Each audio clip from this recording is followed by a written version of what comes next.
आशूबे चश्म की वजह से बंद पंजाब भर के निजी और सरकारी स्कूल खुल गए। तलबा और वालिदैन ने वबा से बचने के लिए हिफाजती इकदामात को नाकाफी करार दे दिया। तफसीलात मोहम्मद तैमूर की रिपोर्ट में।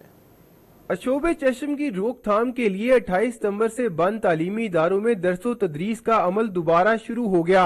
तलबा ने स्कूल का रुख तो किया, लेकिन आंखों के मुआयने के बाद दाखिले के लिए खातिर खा इंतजामात नजर न आए।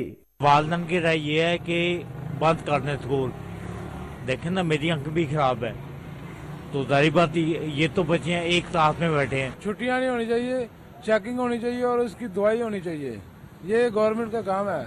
तलबा ने इल्तिजा की कि वबा से महफूज रहने के लिए मजीद छुट्टियां दी जाएं। सरों को भी चाहिए कि उनको एक आध दिन की छुट्टी दे देनी चाहिए, क्योंकि जो सर पढ़ाते हैं वो तो उनको लाजमी पढ़ना चाहिए, क्योंकि अगर वो ना पढ़ेंगे तो वो स्कूल से पीछे रह जाएंगे। यहाँ पे तो हम आएंगे, यहाँ पे मतलब कि सबकी आंखें खराब हैं, दूसरे बच्चों की भी आंखें खराब होंगी और इससे ये ज़्यादा बीमारी फैलेगी। पंजाब हुकूमत की तरफ से दावा किया गया है कि स्कूलों की बंदिश की हिकमत अमली से आशूबे चश्म के केसेस में वाज़े कमी आ गई। 4 रोज कबल एक दिन में 15,000 से जायद केसेस रिपोर्ट हुए थे, जो कम होकर 1100 तक महदूद हो गए हैं। कैमरामैन आरिफ अहमद के साथ मोहम्मद तैमूर, डॉन न्यूज, लाहौर।